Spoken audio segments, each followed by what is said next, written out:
महिला मंडळ भाव म्हणजे आपण बाजारात गेलो काय करतो वा काय करतो भाव भाव करत असताना त्या ठिकाणी काय झालं सकाळ सकाळची वेळ रविवारचा बाजार आणि बाजारच्या दिवशी त्या ठिकाणी एक बाई आपल्या मालकाला म्हणे बा तुम्हाला काही कळत नाही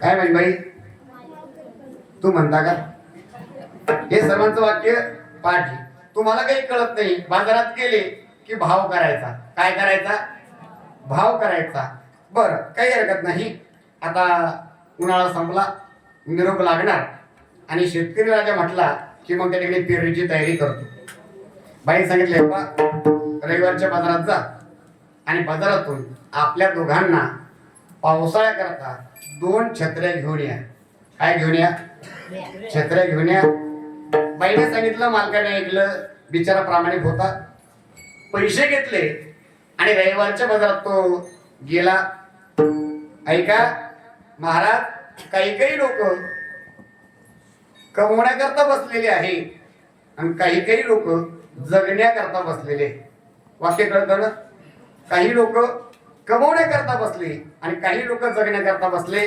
माणसाने जे लोक जगण्याकरता बसले त्यांचा विचार केला पाहिजे हा मनुष्य बाजारात गेला बाईने सांगितलं होतं कुठली वस्तू आणत असताना भाव करून आणा हा त्या ठिकाणी बाजारात गेला त्याच्या डोक्यात होतं भाव करायचा पण भाव करायचा कसा याला काही माहित नव्हतं आता आमचे दादा बाजारात बसतात बरीच मंडळी बाजारात बसते आपल्याला माहित आहे भाव करायचं माहित नव्हतं त्याने दादा विचारला गे ऐक ना भाव करायचं म्हणजे नेमकं काय करायचं ते म्हणजे भाव करायचा म्हणजे काहीच करायचं नाही पुढच्यानं किंमत सांगितली की ती अर्ध्या किमतीत मागायची तुम्ही हसले याचा तुम्हाला कीर्तन कळू राहिलं बरोबर आहे की नाही कुठलीही वस्तू मागितली की ती अर्ध्या किमतीत मागायची ऐका हा बाजारात गेल्या छत्रीच्या दुकानावर गेला सकाळची वेळ सकाळी त्या ठिकाणी बिचारा दुकानदाराने दुकान लावलं आणि कुठल्याही कार्याचा आरंभ करत असताना आपण काय म्हणतो अहो साधा शेतकरी असेल आणि त्याने जर टिपणीवर मूठ धरली तर त्याच्या मुखातून वाक्य येतं कोणतं जय गणराज गणपती आणि काम लागू दे सुतीपाती हा शेतकऱ्याचा विषय आहे जर एखादा शिकलेला असेल तर त्याच्या मुखातून शब्द निघतो वक्रतुंड महाकाय सूर्यकोटी समप्रभ निर्विघ्नं कुरु मे देव सर्व कार्येषु सर्वदा ऐका या श्लोकाचा अर्थ करत असताना वक्रतुंड महाकाय या 2 शब्दाचा अर्थ पहा वक्रतुंड म्हणजे वाकड्या तोंडाचा वक्रतुंड म्हणजे वाकड्या तोंडाचा आणि महाकाय म्हणजे ढेबऱ्या पोटाचा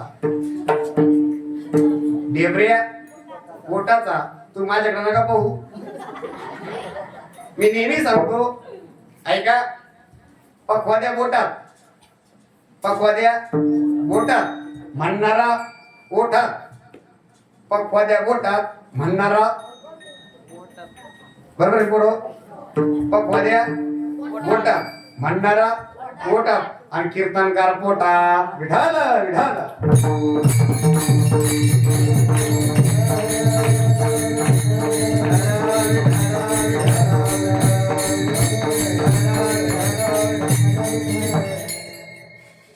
बाईने काय सांगितलं अर्ध्या किमतीत मागायचं याने ठरवलं हा मागण्याकरता गेला तू म्हणतो महाराज हा भंग कोणता आहे विषय काय चालला पण माझा एक स्वभाव आहे बाप दाखवण्याचा श्राद्ध घाल मी नेहमी सांगतो माणसाच्या बोलण्याला धार नसली तर चालेल माणसाच्या बोलण्याला धार नसलं चालेल पण माणसाच्या बोलण्याला आधार असला पाहिजे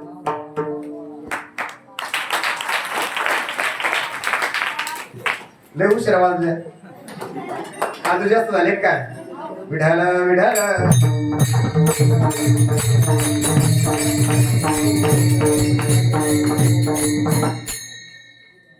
काय चाललं होतं? आधार. माणसाच्या बोलण्याला आधार असावा, मागण्याची पद्धत असावी. बाईने सांगितलं अर्ध्या किमतीत मागा. कारण बायबा आज आपल्या या कीर्तनाचा विषय मागायचा आहे.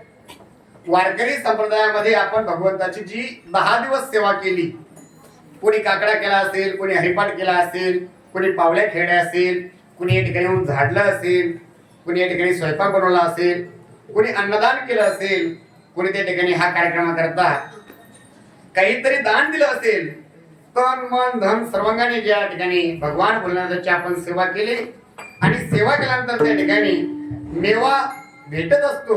म्हणून सेवा जीवनात अत्यंत महत्वाची आहे. आणि ही सेवा झाल्यानंतर आज त्या ठिकाणी आजच्या दिवशी भगवंताकडे मागायचं आणि दुसऱ्या दिवशी भगवान परमात्मा काल्याच्या स्वरूपात तुम्हाला आम्हाला देत असतो. संत महात्मे वर्णन करतात, भानुदास गीते गात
प्रसाद देतो पंढरीनाथ. बाप 10 दिवस देवाची सेवा करायची आणि आज देवाकडे मागायचं. भगवान परमात्मा उद्या काळच्या स्वरूपात तू आम्हाला देत असतो. म्हणून माणसाला मागणी करायला पाहिजे. ऐका, मी नेहमी सांगत असतो, प्रामुख्याने 3 प्रकार पडतात. किती प्रकार पडतात? 3. पहिला प्रकार आहे सतत मागणारा. दुसरा प्रकार आहे मागायला लावणारा. आणि तिसरा प्रकार आहे कधीच काही न मागणारा. किती प्रकार सांगितले? 3. पहिला प्रकार कोणता? सतत मागणारा. दुसरा प्रकार आणि तिसरा प्रकार वा विढाला विढाला.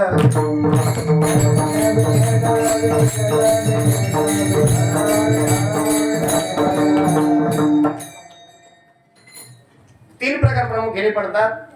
पहिला प्रकार आहे सतत मागणारा. महाराज, जो सतत मागतो त्याला काय मागावं हे अजिबात कळत नाही. मला तुम्हाला मागणी सांगायची आहे. ऐका, हा मनुष्य बुलढाण्याला गेला. बाईने सांगितलं अर्ध्या किमतीत मागा. आज सकाळ सकाळच्या दुकानावर गेला. सांगितलं, दादा, ओ दादा, कशी दिली छत्री? दादा म्हणे, दादा सकाळी बोवणीचं गिऱ्हाईक आहे, नेमकीच अगरबत्ती लावली, छत्री म्हणे 100 रुपयाला दिली. तू म्हणे काही हरकत नाही, 50 रुपयाला देता का? तुम्हाला दादा खरेदी 50 रुपये नाही, तुम्हाला कसं काय 50 रुपयात देणार? अहो 10-20 रुपये सुटतात. मागायची काही पद्धत असते, थोडंफार विचार करून मागा. तुम्हाला नाही बाईने सांगितले. बाईने काय सांगितलेलं आहे? अर्ध्या किमतीत मागा. लोक ऐकतात महाराज. जोपर्यंत त्या ठिकाणी लोक शाळेत आहे तोपर्यंत शिक्षकाचा ऐकतात. शाळा संपली, नोकरी लागली की नंतर साहेबायचं ऐकतात. नोकरी लागल्यानंतर त्या ठिकाणी सोयरीक जमली, सोयरीक जमेपर्यंत मामाचं ऐकतात. मग सोयरीक जमली, लग्न झालं, बायकोचं ऐकतात. कीर्तन होईपर्यंत कीर्तनकाराचा ऐकतात. विठाला विठाला.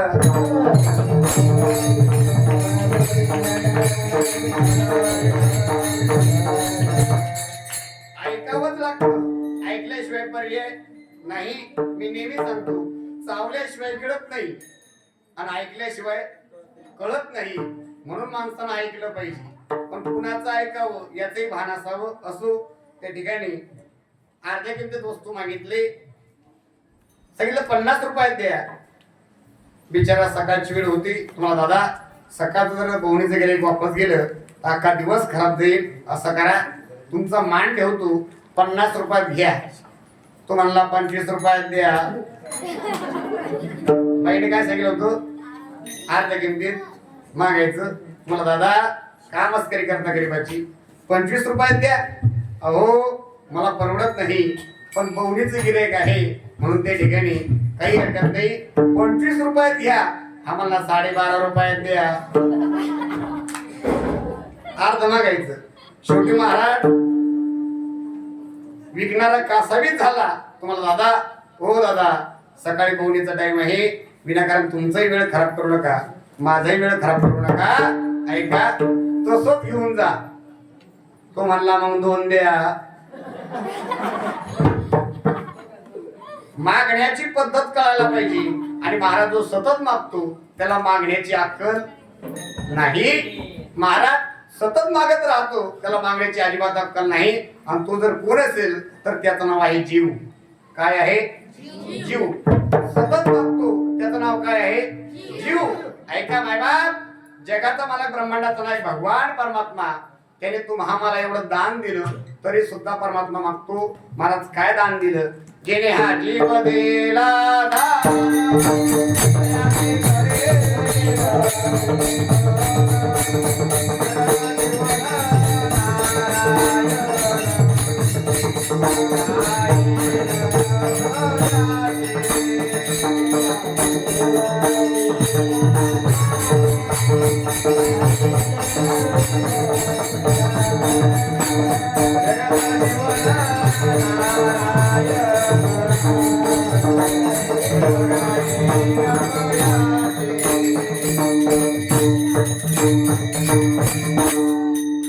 भगवान परमात्म्याने तू महामाला जीवदान दिला.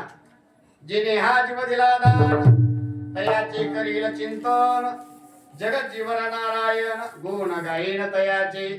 जो या विवरेच्या तेरे कट धरोणी या करे, पाऊले समचे साजे अंतरे धरोणी राहीन. भगवान परमात्म्याने तू आम्हाला जीवदान दिला, एवढा अनमोल जीवदान दिला तरी सुद्धा तू आम्हाला मागण्याची काय आहे? सवय आहे. सतत मागतो त्याला जीव म्हणतात. आणि मायबाप सतत मागायला लावतो त्याला देव म्हणतात.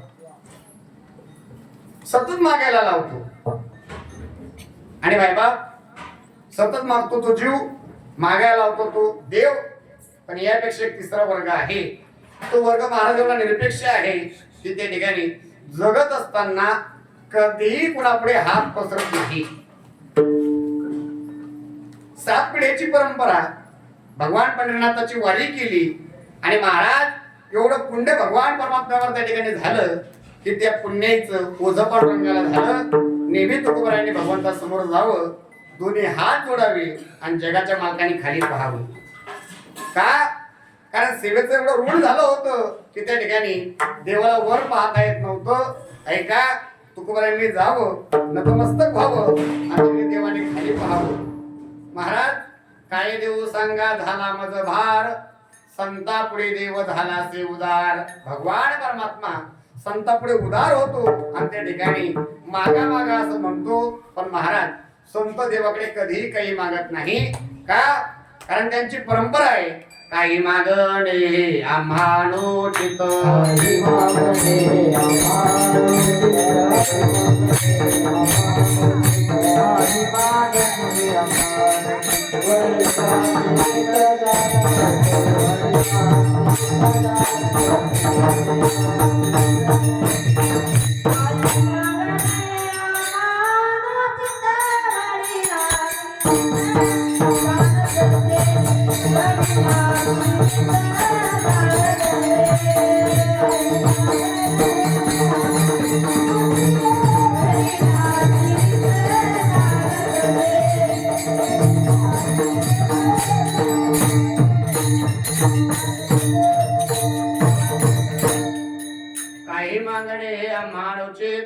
वडिलाची रीत जाणत असे. परंतु बाबांनो, भगवंताकडे काही मागणं हे आम्हाला अनुचित आहे.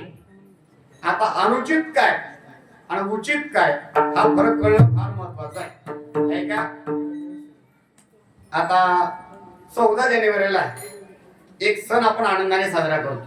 त्याचं नाव काय? मकर संक्रांत. आणि या मकर संक्रांतीला त्या ठिकाणी प्रत्येक मायमाऊली आपल्या मालकाकडे कशाची अपेक्षा करते? बोलत चला बरं का, झाला आपला अर्धा घंटा राहिला. कशाची अपेक्षा करते? साडीची. ती मायमाऊली सुंदर साडी त्या ठिकाणी मालकाकडून घेते. ती साडी परिधान करते, कपाळाला भलमोठं कुंकू लावते, ताटभर वाण घेते. काय काय राहत त्यात? गव्हाच्या ओंब्या, ऊस, बोर, जाम,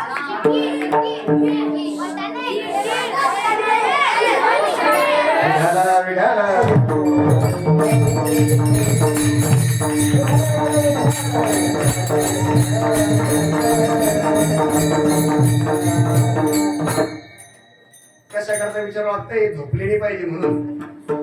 ती जागी ती काळजीपूर्वक ऐकू राहिली. बरोबर आहे. आपली संस्कृती महाराज कृषी प्रधान आहे आणि त्या मोसम मध्ये ज्या ज्या ऋतूत जे जे फळ येतं ते फळ आपण खाल्लं पाहिजे. कारण त्या ठिकाणी ऐका, जांभूळ हे जर फळ आपण खाल्लं तर त्या ठिकाणी माणसाला कसाही मधुमेह असू द्या तो त्या ठिकाणी कमी झाल्याशिवाय राहत नाही.